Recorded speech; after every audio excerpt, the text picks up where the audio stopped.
Hello everyone, thanks for coming outside with me today. Today I would like to go over all the things that I carry with me when I'm whether just shooting in the backyard or actually going to an indoor or 3D tournament. What I carry is definitely more than some, but not as much as certain people, but I'd like to go through all of the parts and components. If it helps you at home, pick what's best for you to carry when you're taking your bow to your backyard or to your local range. So we'll start with things that are on my person and also what is not actually on the tree because it's holding up my bow right now. We'll start with the bino harness. I always like to carry a bino harness when I'm going to a 3D course or just shooting in the backyard. The 3D course makes sense. I like to be able to see those rings before I take my shot. But for the backyard, I like to be able to simulate either a hunting or a 3D situation. I don't need to wear them for indoor. It's 20 yards. I go up every single end to check my arrows. And at 20 yards in a well-lit situation, you can see your arrows from the shooting line. So I don't wear them then. I do also have my rangefinder, and it's just looped onto the side here with just a metal S-hook and some zip ties. It's nothing special. I wish I kind of had one of those retractable things, you know, that you might see, for an example, my teacher badge at school. Might have on a retractable lanyard so that way I don't lose it when I need to get in and out of the building. But this little S-hook here works just fine. I don't need to actually be able to look at it in order to put it back onto the side loops of this bino harness. This is an RMEF Team Elk bino harness from Alps Commander or Alps Outdoors. Really like this harness, nice loop system. I have a pair of 10x42 Vortex Diamondbacks, one of the original models, not the big long one with the more conical ones. These smaller ones fit in here perfectly. Great side adjustment. I really like it and it fits my needs just perfectly. Now going over to what's on the tree that you can't see right now is a bow stand. Right now it's holding up my Elite Kure down here on the ground. I always carry this with me whether I'm shooting in the backyard or I'm shooting at my local range. For me, it snaps right off just like so, and this Easton quiver here has this open part on the side that sits right in there, and it doesn't fall out when I'm walking from target to target or when I put my actual quiver on my person. It doesn't fall out, it stays in there. I used to try to shove two legs in here, but I've got the inside so filled out that I just get the one and it holds in there just fine. It's really nice to have a kickstand. Super simple and easy. These jaws are very adjustable. The legs are very adjustable. I like these more highly adjustable ones. This is one from Pine Ridge Archery. I'll put a link to all this gear down in the description below if you're interested yourself. And it just holds my bow stand nice and upright. Some people get all wound because they're like, oh, you're putting your cam in the dirt and all that sort of stuff. I'd rather put my cam in the dirt than lay the whole bow down into the grass and dirt. It's kind of a catch-22 there, so I like the bow stand, keeps most of the bow out of the ground and allows me to have a nice, comfortable position where my bow can be, and I know it's not going to fall over. So we got the bino harness and rangefinder already figured out. We have the kickstand already figured out. Let's come over to my release pouch. Now, even if you don't shoot a handheld release, I actually strongly recommend you still get a release pouch. They're not that expensive. This one from Lancaster was like 15, 20 bucks. It's really not that bad. It's just really nice to carry all of the random odds and ends so you don't have to go fishing through your quiver.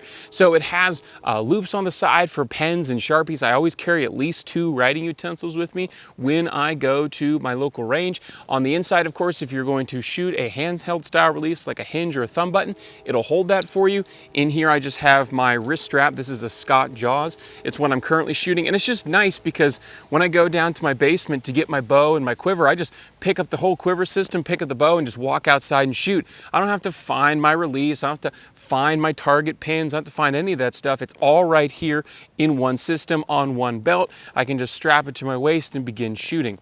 Speaking of target pins, this release pouch from Lancaster is really nice. It has this back zippered pocket here, and I always carry golf tees with me, which is a little bit strange.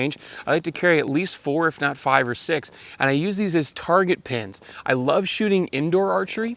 It's just one of my favorite hobbies of all time, and shooting target archery indoors, you need target pins to stick it into the bale that you're shooting at. Sometimes ranges will provide you pins, sometimes they won't.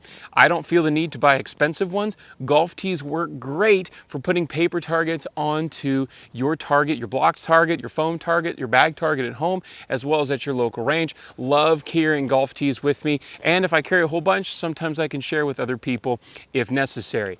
Also in here, I carry this Allen key. This Allen key right here is a specialized Allen key. I don't want to lose it in my quiver, potentially drop it. I like to keep it in my release pouch. Used to be a full shanked Allen key. I've cut it off, and this Allen key here works on my hunting bow in particular. It works all the bolts for the EZV sight. It works the main windage and gang left, right, as well as the mounting for the bow to the riser. But more importantly, because it's cut off, it'll fit between the LTR, the linear tunable roller guard, of all of my elites, and will go into my Hamskea rest, both my hybrid hunter and my Trinity. This LTR or any cable slide that I've had from Elite actually doesn't allow me to get a standard Allen key under here, so I had to cut this off. This is a very specialized one. I like to stick it in my release pouch so I don't lose it. This isn't just a problem with Hamskea, QAD actually, because of the Hoyt bridge riser that goes back behind your hand. QAD, when they sell you the Ultra Rest, I think the Hunter too, they actually give you a shortened grubby Allen key just like that one so you can fit it. So I strongly recommend keeping that in a release pouch type thing. I don't like putting it in my quiver. There's a lot of crap in here. I don't like fishing through, digging it out of the bottom, getting everything out. Having a $15, $20, $25 release pouch, and I have all of my riding utensils. I keep my scorecards in here, my extra golf tees, like I said earlier, for my target pins.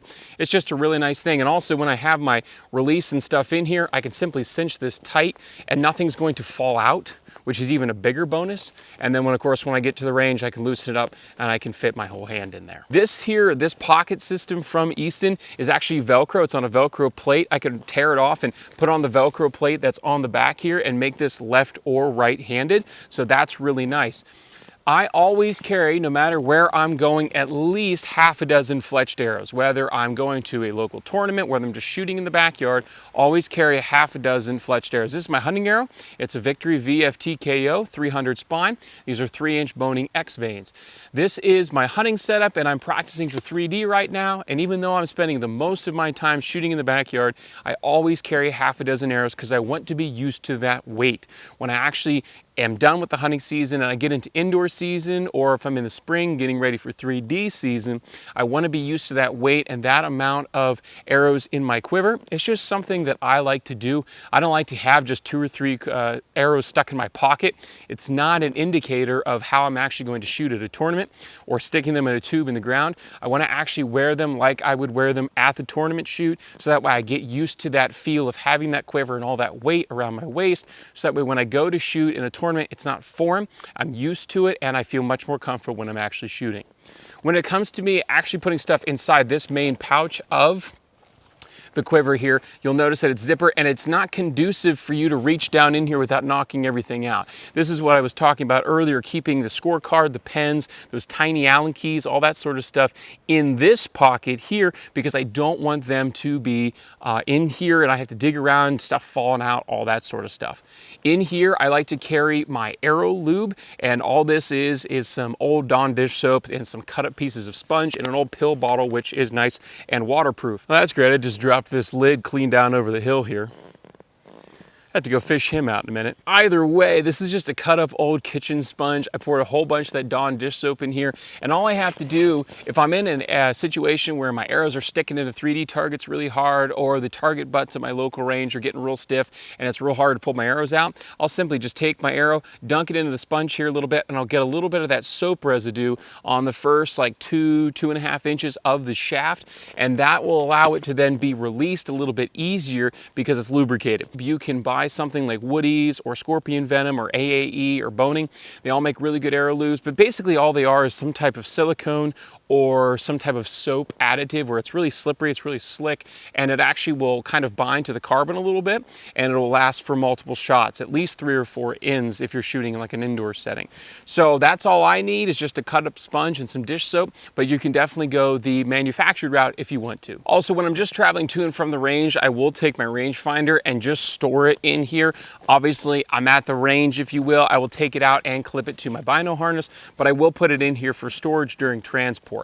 Now, the other things that I like to carry in here are my Allen keys, and I like to carry 2 sets of them. I always carry with me the Allen Archer set here, the yellow one. You'll see this in your local shops a lot, and you might even own it at home. But I also carry the standard tool one that you get from Lowe's, Home Depot, Harbor Freight, that sort of stuff. The reason being, this one here is specifically designed design down to the smallest one you'll need for small screws like it releases to adjust settings. In particular, that's really true when you shoot a hinge style release like I do for target archery. I might have an issue where one of the springs comes loose, or a gum band breaks and comes loose, and I need to replace it really quickly.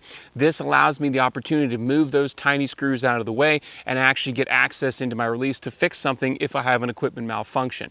But this doesn't go up to a very big size. The largest one here is a 3/16. 3/16 doesn't cut it for all the bolts that I need here on my bow. The limb bolts on my Elite Kure go up to a 1/4 inch. Now, not that I foresee me ever needing to move a limb bolt, but I like to be prepared. So I always bring the larger size, which goes up to a 1/4 inch, so I can access those limb bolts if necessary. And also, it's just nice to have two on hand. You'll never know when you need to loan one to somebody when you're at your local range and maybe they get separated from you. You have another one, so that way you can work on your bow as well. And they're really light, they're really small, they're really compact. They fit into your quiver super simple and super easy. It's just a little bit of extra weight. I don't mind it, and I like the peace of mind knowing that I can work on any of parts of my equipment, be it my release or my bow. Last but not least here, I always like to have my quiver and release pouch on its own separate belt. This is just an old black leather belt that I have that I just use specifically to wear with hunting pants and when I do chainsaw work and blowing snow. I have just now made it my permanent quiver belt. Some people like ones that has a buckle system, that with a cinch strap. It doesn't matter what you do. I just prefer to have that quiver system on its own belt, so I don't have to be fishing it through my belt loops and trying to put my release pouch on, keep my pants upright. Just put it on its own belt system. It'll be a lot more comfortable, a lot more enjoyable, and quite frankly, if you need to buy a new belt, it's just a few bucks, but I guarantee you most of you have an old ratchet one laying around, and it wouldn't be a big deal to make it your permanent quiver belt. So that's all for this video. I want to get to shooting, but if you have any questions about anything that I carry in terms of gear when it comes to just shooting in the backyard or shooting at the range, follow the links in the description below. Hit me up on Facebook or Instagram, send me an email, and of course, you can always leave a comment here on YouTube. Hope you're able to get outside, enjoy the sport of archery hunting if you so choose. Definitely enjoy God's beautiful sunshiny creation, and we'll get to see you next time.